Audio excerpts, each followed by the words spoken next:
are not firefighters. Trying to get these little hot spots out, but it's looking really good. But to Flynn McDonald, they are heroes. We're very fortunate that we have people that have skills. This is a home McDonald co-owns in the Etna Springs area of Napa County. With flames closing in, these strangers are making sure it does not burn. We're gonna have a little group chat with Scott real quick. Where is he? He's right over there. From the roof and on the ground, they formulate the plan. That's it. Hey, do we know where the wet hydrant is? First, get rid of nearby trees that could spread the flames.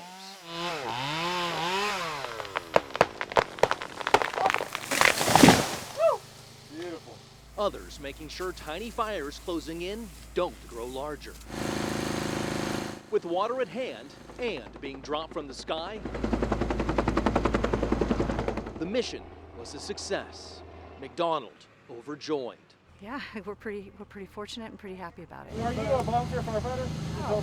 Okay. This is my community. Earlier, it was a simpler job, hosing down this home under construction. We just got to stay a community and do what we can to help each other out right now. For Justin Young and the rest of those here, they say under normal circumstances, they would leave saving homes to the actual firefighters. But with so many fires burning, they know that backup is not coming. You know, at this point, we're kind of feeling surrounded, you know, if you will. I mean, we got fires to the west, to the east, burning south. So it's one of those things where we just got to try and do what we can together. Closer to the interior portion of the Pope Valley, entire hillsides are ablaze. Even in a complex of separate fires, each fire itself containing its own spot fires.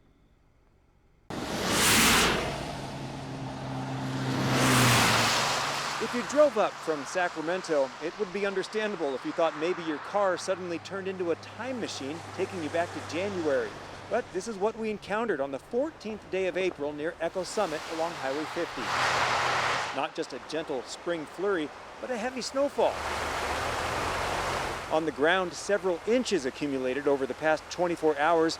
Jim Dibzak pulled over to marvel at the beauty. So when I left Sacramento, I left probably around 4:30, and it was a beautiful Sacramento spring day. Sunny, 70 degrees probably. And then the higher up in elevation you got, the cooler it got, the low-level clouds came in, and then you got this beautiful white layer of snow covering the mountains. So it was a beautiful place to stop and take some photos and kind of capture the scenery. Near Echo Summit, the scene of a rock slide just days ago, the road is open and so are the vista points, providing breathtaking views of this collision of seasons.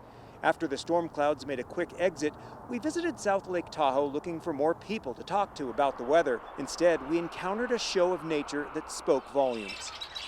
The steam rising off a snow-covered golf course telling us tee times will have to wait a little longer.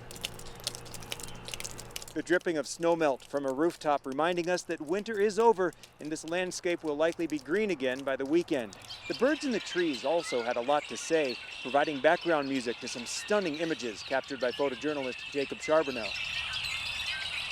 A last glimpse, perhaps, of winter-like weather before it officially takes flight.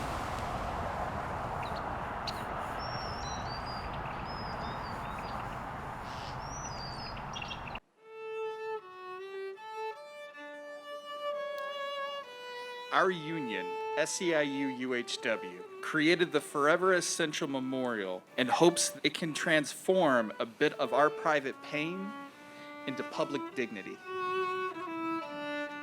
One of the most wrenching moments on the front lines against COVID is when our coworkers who have served alongside us become our patients. We recognize the 36 workers featured on our memorial, but a fraction of those we've lost. To date, our local union alone has lost 51 healthcare workers. Our state has lost nearly 500. Now let us remember and honor those who answered the call, who toiled for long hours, who nurtured and cared for others before losing their own lives. Let us remember Thon Nguyen, Rosa Luna, Celio Marcos, Sarah Ronskowitz, Scott Blanks. Let us remember Sally Lara. One of our final talks before she was intubated was me telling her that this should not be you. She said, "I'm at peace. I have no fear. God has me." I didn't understand until now. We are a faith-driven family, so I'm finding comfort and knowing exactly where she is, and she knew exactly where she was going. Without our frontline healthcare workers, we would not be here today. They were asked to give so much during the pandemic, and without hesitation, some even gave their all.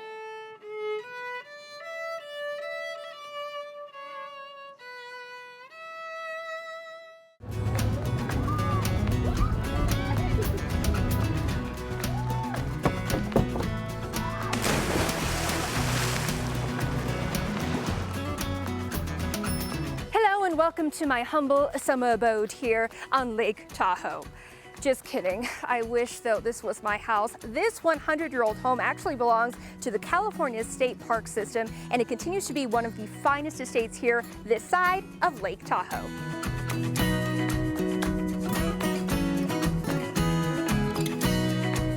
Imagine you built a mansion so grand and noteworthy that it became a historical landmark and eventually a state park. This is what happened to the original Hellman-Ehrman estate, built in 1902 by Isaiah W. Hellman and housed one of the wealthiest families in early California history. The house is 11,700 square feet in a California craftsman style. So using original materials from the Lake Tahoe Basin. So what we see behind us, all the granite, came from Lake Tahoe. The estate stretches across more than 1,000 acres of the Sugar Pine Point State Park. The mansion, known as the Pine Lodge, was the family's summer home from 1903 to 1965 until it was saved by the state. The intention was to tear down the house and turn this into a campground, a lakeside campground. Thanks to some very passionate advocates, the Pine Lodge is now what Heidi Doyle says is a home for all Californians. It's a family home. It's very livable. Even though it's 11,000 square feet, much larger than my personal house, I can see being in here. And on that note, hey, welcome to my home. Come on in. Don't mind if we do. With a friendly mi casa, su casa vibe going on here, guests can now tour this 8-bedroom, 6-bathroom home set in the summertime of the 1930s and learn about the unique craftsmanship, the uniqueness of hand-woven redwood. We have not seen this anywhere else. Early swimsuit fashions. So that would be your undergarment underneath that. I would just love to put a modern day swimsuit and compare it to back then. That's hilarious.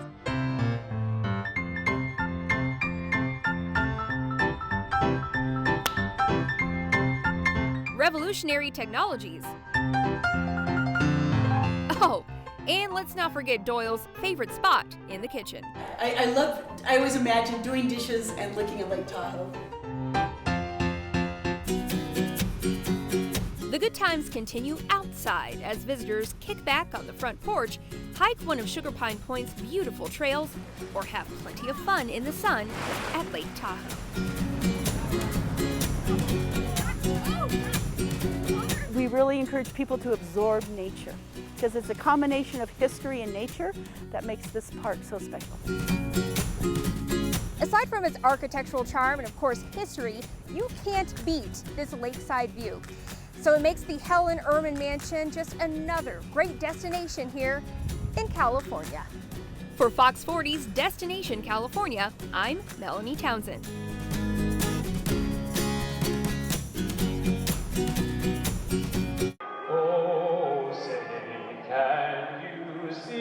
In many ways, it feels almost like any other opening night. Fans excited to file in and cheer on the green and gold.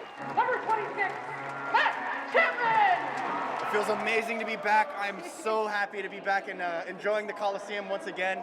Go A's! The old Coliseum is looking a little different. After a year with no fans in the stands, you may have to literally dust the cobwebs from your seat.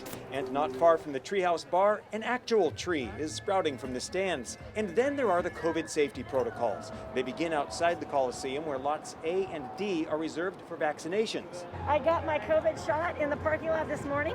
I think they're doing everything right. I spent some time at spring training, and the A's were really good about sectioning off the seats like this, so I knew it was going to be mission continued when we got here. Tickets are sold in groups of 2 and 4. Unusable seats are zip-tied in the up position. There are some beer vendors roaming around, but if you want to order a meal, you scan a QR code to bring up a menu on your phone, then you go pick up your food when it's ready. Some fans found it user-friendly. Select what you want. You got to register a credit card.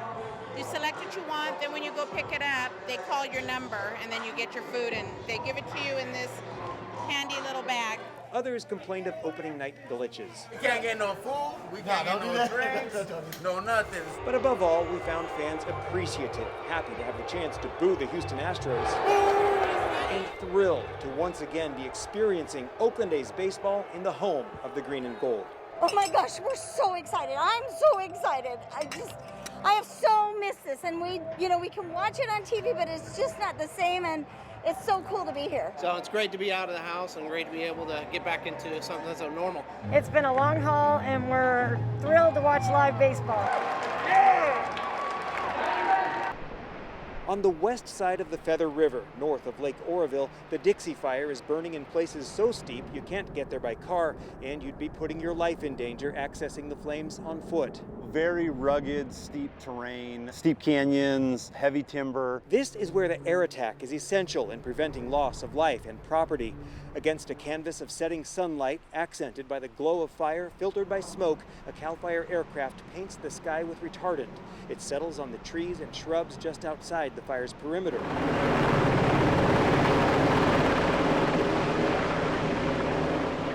The Feather River provides a convenient water source for the helicopters working this fire. And in some places where the firefighters are not able to access the flames by road, they're using railroad.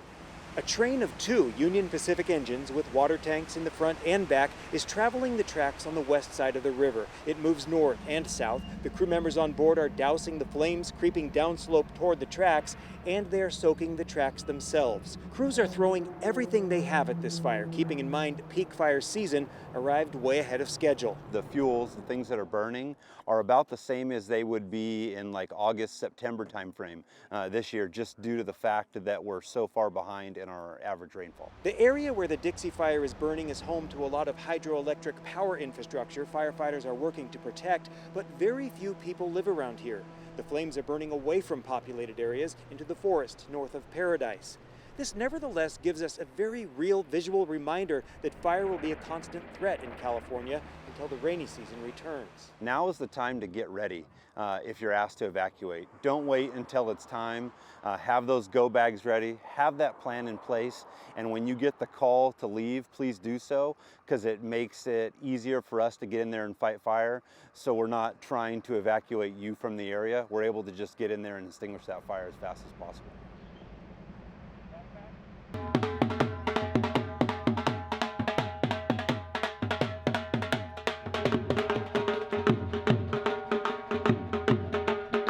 We've been talking since mid-January, around January 14th, 2020, when he slid into my DMs on Instagram.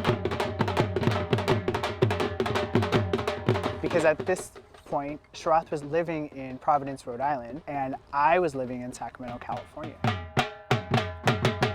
The bizarreness of us being on 2 opposite coasts never crossed my mind. I felt that he was with me. I felt that I needed to know him. I felt that I'd known him already in many ways, if that makes sense.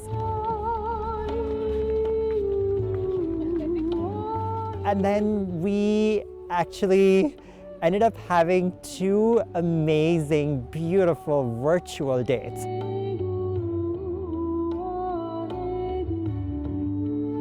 We would have first date conversations, talk about what we're ordering, what we like, what we don't like, things like that, during our FaceTime virtual date.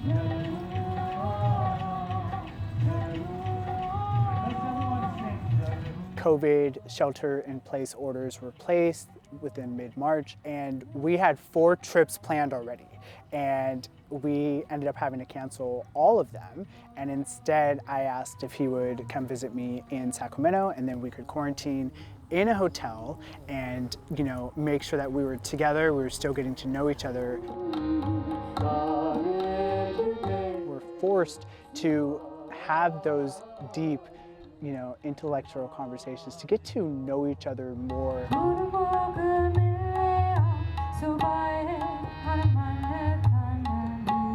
It helped us, finalize how much love we had for each other. Slowly. That's beautiful. Right from the moment that I met him, our presence with each other has always been there, even in our physical absence.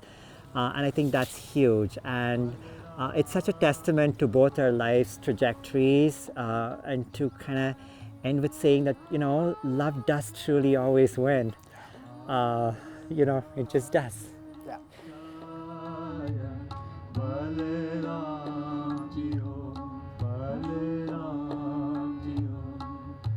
It